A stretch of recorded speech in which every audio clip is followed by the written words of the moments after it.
Hello, ladies and gentlemen, and welcome to the show. Listen, I'm glad to have you guys here. Now, we got a lot happening in the financial system, and there's going to be an awful progression of events over about the next 5 years.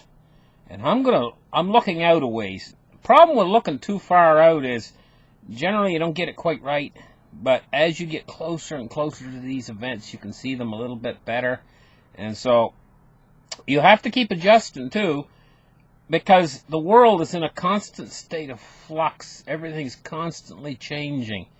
And you have to adjust your forecast sometimes due to events beyond your foresight that you didn't see coming. Things you didn't see coming, so you have to adjust your forecast. So anyway, looking out for about the next 5 years. You know, one of the things on my channel that I've always been talking about is we're heading toward a hyperinflation. And every day we progress further.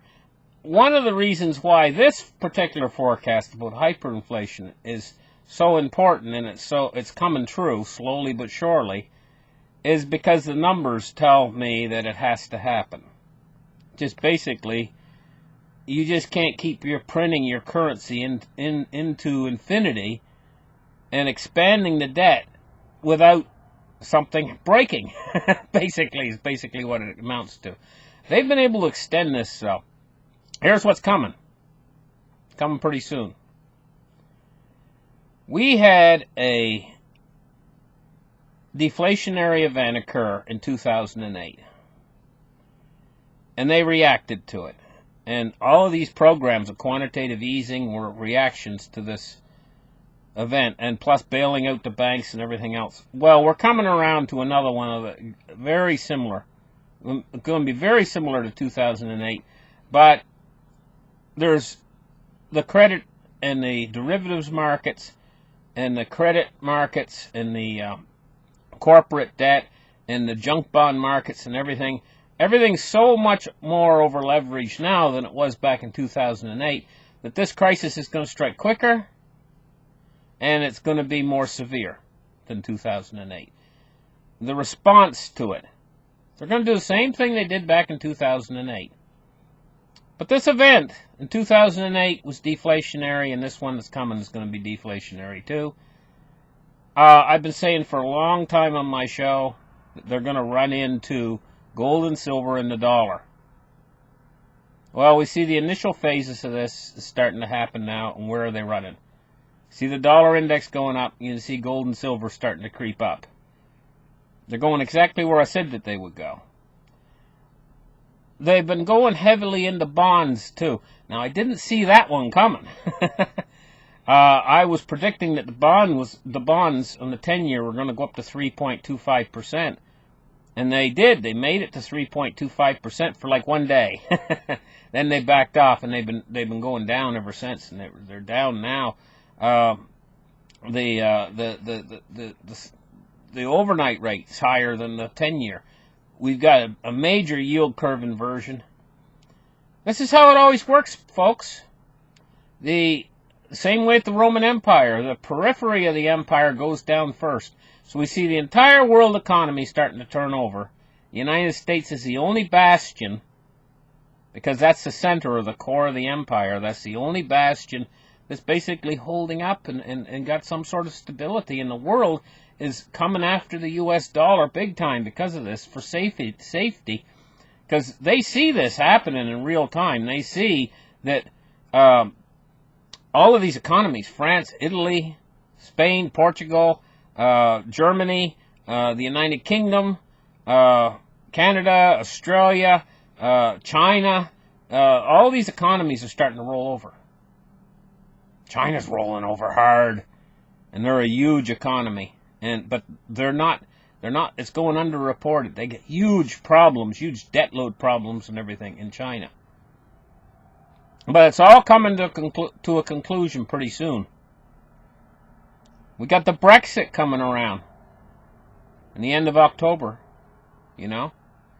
There's an awful lot of these problems that are leading toward this worldwide recession that's coming. And when this all starts to come together, what I'm actually expecting is, I'm expecting the stock market to turn over again, to start to fall. It's not going to fall very far and for very long before they react to it.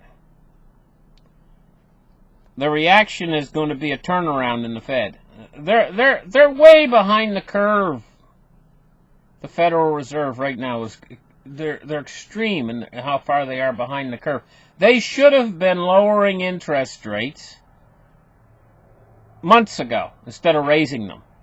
All those hikes up in the federal funds rate, in the bonds, the overnight rate, that shouldn't have been done. It should have been lowered rather than raising them. And quantitative tightening, they should have never started that. They started all of that into weakness. You know what they really should have done was went full tilt into, instead of quantitative tightening, a new round of quantitative easing, and they should have started all these programs in order to stimulate the whole world economy. And these trade wars, I don't think that this was meant to go this far. I think that they thought that they were going to get the trade war started and that China would come in and beg them to stop it, and China would sign a really good deal. I think that's what they were thinking. And China instead dug their heels in. And I don't think that they expected it to go like this, to last this long or go this far, I think when they saw it going far like it's going now, they said to themselves, gee, maybe we better not put that new tariff on all these, was it $600 billion worth of extra goods that they haven't put it on, that they could have. They stopped short. I think the Chinese have taken notice of that, and now the Chinese, I guess, are going to start buying some more agricultural products. So the trade war's cooling off a little bit. I don't think they expected it to go this far. So what we're going to have happen is, we're going to have a drop-off in the stock market, which is going to lead to more stimulus. It's going to lead to a looser monetary policy by the Fed. That's going to lead, in turn, toward stagflation, and we're going to see inflation on consumer products start to rise. The dollar is going to start to lose purchasing power. As the dollar loses purchasing power, it's going to accelerate the process, because the Federal Reserve, to support the economy then, which people can't buy what they used to be able to buy, it's going to become obvious when we're having about 10% inflation per month. Seriously. People are going to be upset. They're not going to be able to make ends meet because their wages are not going to go up as fast as inflation. And so the government's going to have to come in with social programs, huge social, everybody. They're just going to use a blanket program, and everybody that's alive that holds a citizenship will be able to get on. It's just money for everybody. And these budgets that we're having now, $1 trillion a year over, they're just going to jack it up to $2 trillion, $5 trillion, $10 trillion, whatever it takes. Just like Mario Draghi said, whatever it takes, that's what our central bank policy is going to amount to in the end, whatever it takes. We got the bond market, a $100 trillion market. We got the real estate market, a $27 trillion market. We've got, all over the earth, we've got these markets getting ready to roll over because they're in bubbles. The stock market's in a bubble. Everything's in a bubble. It's the everything bubble. It's going to start to burst. It's going to create this crisis. So as we progress into this crisis and we get this consumer inflation, massive consumer inflation, and we get the government with all these different new monetary projects to help keep the people happy so that the people don't go wild. You have to keep them medicated, and they have to pay for their medication. Let's face it, folks. If half of America's medicated now, and if they don't have the money to pay for their medication, they're going to go off the deep end. You got to keep them medicated. So, anyway, we got this situation happening with all this inflation. What's it going to do to gold, silver, and bitcoins? Well, the answer is obvious. And Bitcoin is going to take advantage of this more than gold and silver. we're going to see Bitcoin and the cryptocurrencies go up to a massive price. We're going to see gold and silver trying to keep up. Okay, it's like this.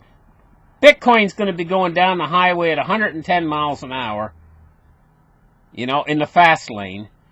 And gold and silver are going to be in the slow lane, chugging along at 55 miles an hour. That's what we're going to see. But they're all going to be going up. Then what's going to happen is Bitcoin's going to hit a certain point where it's not a $300 billion market or a $250 billion market anymore. It's going to be like a $4 trillion market for Bitcoin, or 5 trillion. It's going to be, or maybe even 10 trillion. It's going to be a huge market. The governments around the earth are going to see their fiat currencies go into dust, going down in value every day, massive inflation, and it's going to start to erode at the system itself, the cores and gears and knobs and levers of the system itself, where the people are starting to get upset because they can't feed themselves, and the government sees Bitcoin going to the moon, and a chosen few people who have Bitcoin make it out like bandits. The government's going to say, enough of this. We've had enough. We're going to release our own Bitcoin. That's what the government's going to say. They're not going to call it Bitcoin. They're going to call it, who knows what they'll call it. Fedcoin maybe, I don't know. Probably dollar. Okay?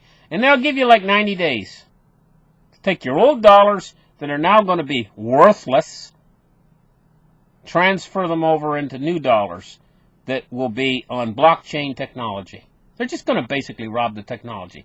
And how they're going to make these new dollars worth something, otherwise, see, if they just transfer it over to blockchain technology, the new dollars wouldn't be any worth any more than the old dollars.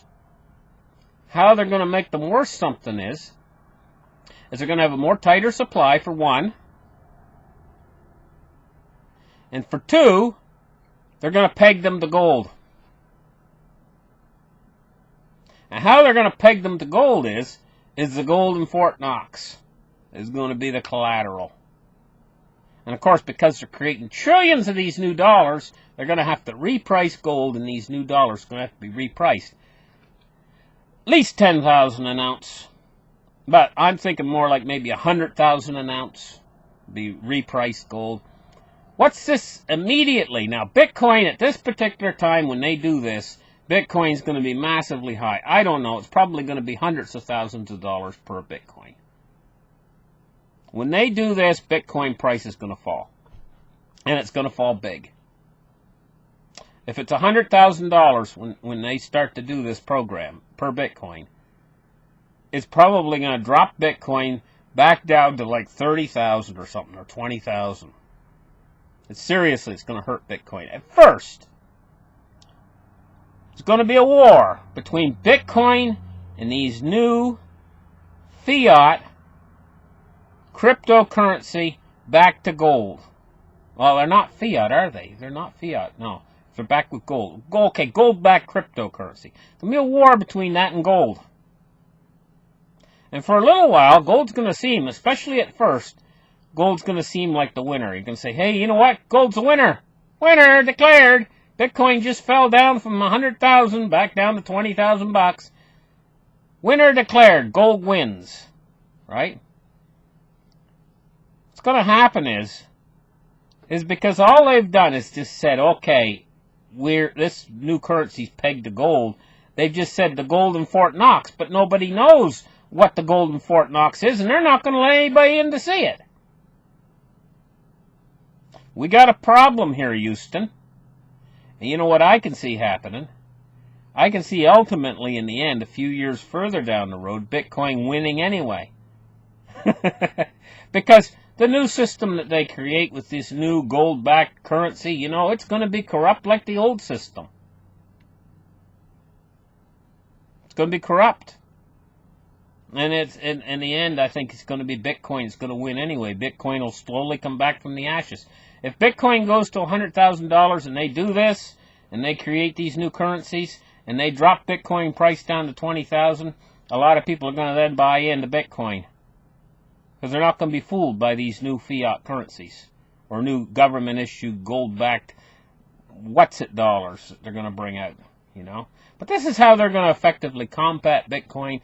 This is probably the biggest tool they have in their arsenal to combat Bitcoin, and I can't see them not using it at some point in the future. Now, there is other ways to combat Bitcoin. They could crack down on Bitcoin, but I don't think that would work as good. That wouldn't work as good, because Bitcoin just go underground.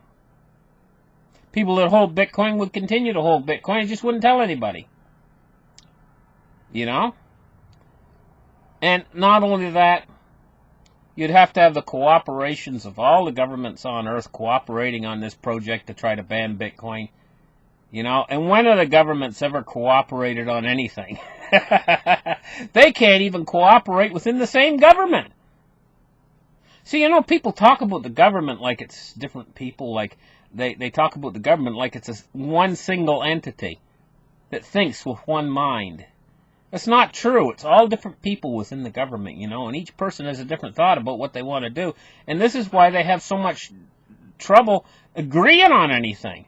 They have to sit around the table all day and talk and talk and talk and talk and talk for days just to get one little thing done. It takes weeks to get the government to do anything.